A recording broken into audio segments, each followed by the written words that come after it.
નમસ્કાર વિદ્યાર્થીઓ, topic number 10.6 Reynolds અંક. હવે રેનોલ્ડ્સ નામના વૈજ્ઞાનિકે આ સમીકરણની રજૂઆત કરી. સમીકરણ ક્યાંથી ધ્યાનમાં આવ્યું? તો કે એને એવું ધ્યાનમાં આવ્યું કે વહન છે એ ઝડપને આધારે ત્રણ પ્રકારમાં વહેંચવામાં આવે છે. વહનના ત્રણ પ્રકાર ઝડપને આધારે કયા કયા? તો કે એક પ્રકાર છે સ્થાયી, બીજો પ્રકાર છે અસ્થાયી વહન અને ત્રીજું વહન છે પ્રક્ષુબ્ધ વહન. સ્થાયી એટલે શું?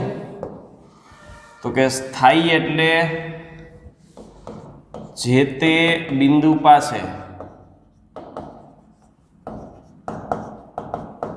ઝડપ સમાન. તરલની ઝડપ સમાન નહીં, પણ જે બિંદુ પાસેથી પસાર થાય ત્યાં સમાન. એટલે યાદ આવે તો ઉદાહરણ આપ્યું હતું કે કોઈ પોઈન્ટ ઉપર પોલીસવાળો ઊભો હોય ને તો 2 વ્હીલર વાળો આવે કે 4 વ્હીલર વાળો શાંતિથી ધીમી ઝડપે પસાર થાય. એ બિંદુનો પ્રભાવ છે, તરલનો પ્રભાવ નથી. એ જ વાહન આગળ જશે તો વધારે સ્પીડે ચાલશે, એ જ તરલ આગળ જશે તો અલગ સ્પીડે ચાલશે. અસ્થાયી એટલે શું? તો કે જે તે બિંદુએ એકને એક બિંદુએ કણની ઝડપ અસમાન હોય.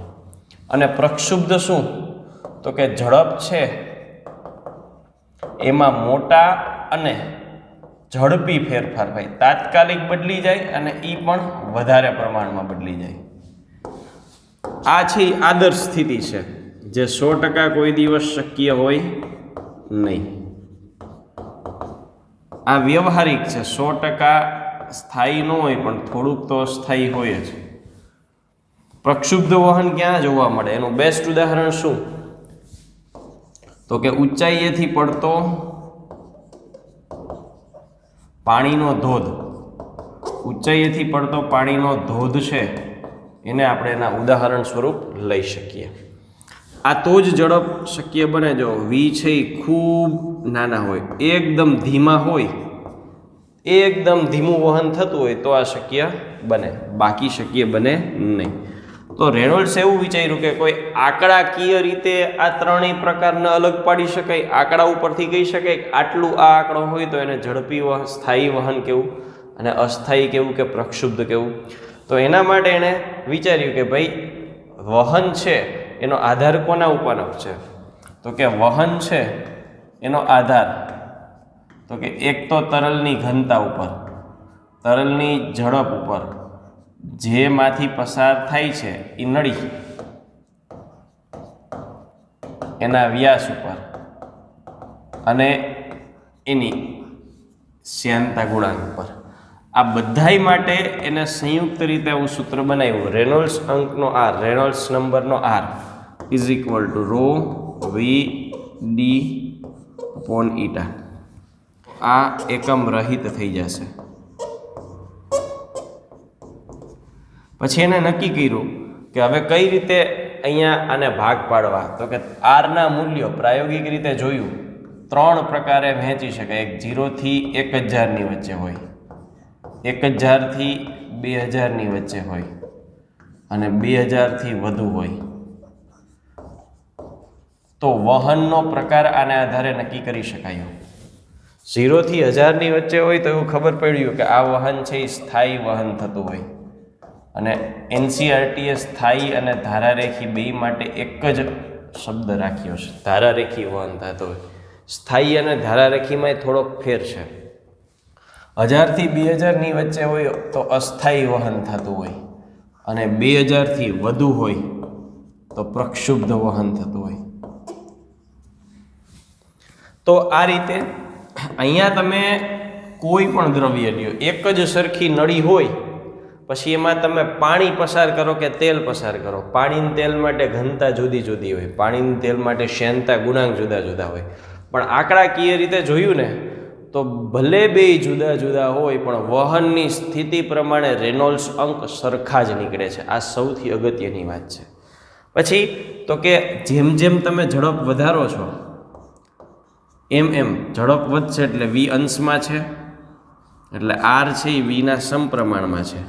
તો રેનોલ્ડ્સ અંક એ વધશે. રેનોલ્ડ્સ અંક વધતો જાય એટલે વહન છે એ કેવું થતું જાય? તો કે પહેલાં ધારારેખી હોય એમાંથી શું થતું જાય? તો કે એમાંથી અસ્થાયી અને અસ્થાયીમાંથી પ્રક્ષુબ્ધ થતું જોઈએ. તો વેગનું એવું મહત્તમ મૂલ્ય, વેગ એટલો વધારો કે વહન છે એ ધારારેખી જ રહીએ. વેગનું મૂલ્ય ત્યાં સુધી જ વધારવું, વેગનું મૂલ્ય ત્યાં સુધી જ વધારવું, વહન કેવું રહીએ? ધારારેખી રહીએ. ત્યાં સુધી જ વધારો. તો એ જે મહત્તમ વેગ છે, એ જે મહત્તમ ઝડપ છે, ક્યાં? તો કે ધારારેખી વહન રે ત્યાં સુધીની, એને કહેવાય ક્રાંતિ વેગ અથવા ક્રાંતિ ઝડપ, અને એની પાછળ વીસી લગાડી શકાય. તો ક્રાંતિ વેગ અથવા ક્રાંતિ ઝડપ એટલે શું? તો કે એવો વેગ અથવા તો એવું મહત્તમ મૂલ્ય ઝડપનું કે વેગનું કે જ્યાં સુધી વહન કેવું રહેવું જોઈએ? ધારારેખી. એટલે આપણે એવું કહી શકાય 1000 સુધી આ લાગુ પડે. રેનોલ્ડ્સ અંક 1000 હોય ત્યારે જે વેગ હોય એ મહત્તમ મૂલ્ય થાય, અને કોના જેટલું થશે? ક્રાંતિ વેગ જેટલું થશે. તો આ થઈ રેનોલ્ડ્સ અંક મુજબની વાત. 0 થી 1000 સ્થાયી ધારારેખી. અહીંયા હજી એક શબ્દ વાપરવામાં આવે છે, સ્તરીય વહન. 1000 થી 2000 અસ્થાયી અને 2000 થી વધુ પ્રક્ષુબ્ધ. આ સમીકરણના એક નવા સ્વરૂપને પણ અહીંયા આપણે ચર્ચામાં લઈ શકીએ અને બળ સ્વરૂપે વ્યાખ્યાયિત કરી શકીએ. તો આરનું સમીકરણ આપણે લીધું હતું ρ વી ડી અપોન ઈટા. એને થોડું મોડિફાઈ કરીએ. કોના સંદર્ભમાં? તો કે શ્યાનતા બળના સંદર્ભમાં. હવે શ્યાનતા બળના સંદર્ભમાં આપણે આને મોડિફાઈ કરવું છે, તો શ્યાનતા ગુણાંક અથવા તો બળ બેમાંથી કોઈ પણનું સૂત્ર લઈએ. આપણે અહીંયા બળનું સૂત્ર લઈએ તો F is equal to eta A V/L આવું થશે. એને આપણે આમાં લાવવું છે, એટલે આમાં મોડિફિકેશન કરીએ. શું કરીએ? તો કે ρ વી ડી ઈટા છે, ઈટા છે એને શું કરવું પડે? તો કે ઈટા હવે જે ફેરફાર કરીએ બેયમાં સરખો કરીએ. એ વડે ગુણી એ વડે ભાગી નાખવું, વી વડે ગુણી વી વડે ભાગી નાખવું, થઈ ગયું. પછી એલ વડે ગુણી, એટલે છેદનો છેદ તો અંશમાં જાય ને, એટલે હું અહીંયા જ એલને ગુણું. એટલે શું થશે? તો કે આટલા ભાગ માટે શ્યાનતા બળ તૈયાર થઈ ગયું. તો અંશને સેટ કરીએ. અંશમાં શું આવે છે? ρ વીનો સ્ક્વેર એ ડી, અને આ છેદમાં એલ રહેશે ને, એના છેદમાં ઈટા એ V/L. આ મુજબ આપણને જોવા મળે. તો ρ V² એ ડી અપોન એલ. ડી એટલે નળીનો વ્યાસ છે. હવે અહીંયા એલની વાત કરીએ. એકચ્યુઅલી એલ શું છે એ સમજવું જરૂરી છે. તો શ્યાનતા બળની થિયરી જો તમે જોશો તો ખબર પડી જશે કે એલ એટલે આપણે શું કીધું હતું? તો કે અહીંયા સ્તર પાડ્યા હતા 1 2 3 4 5 6. તો આ જે છે એમની વચ્ચેનું લંબાઈ છે એલ આપણે કીધી હતી. હવે તમે આખી નળી લ્યો તો એ એલ ઇઝ ઇક્વલ ટુ શું થઈ જાય? ડી થઈ જશે. તો એકચ્યુઅલી એલ અને ડી બે શું છે? એક જ છે, બરાબર. નળી માટેની લંબાઈ એટલે સ્તર પ્રમાણે વ્યાસ જેટલી જ થઈ જશે. એટલે અહીંયા આપણે ડી લખ્યું, એલ લખ્યું, એની બદલે ડી લખ્યું હોય તોય ચાલે. તો સમીકરણ શરૂ થઈ જાય. અહીંયા લખી નાખીએ કે ડી, તો ડી ડી કેન્સલ. તો આરનું સમીકરણ શું થયું? તો કે ρ V²/A અપોન ઈટા એ V/D. એટલે અહીંયા પણ એલની બદલે ડી મૂકી દેશું. તો આર થઈ ગયું છેદમાં શ્યાનતા બળ. અંશ શું છે? અંશની વાત કરીએ તો વજન બળ W is equal two F is equal two mg.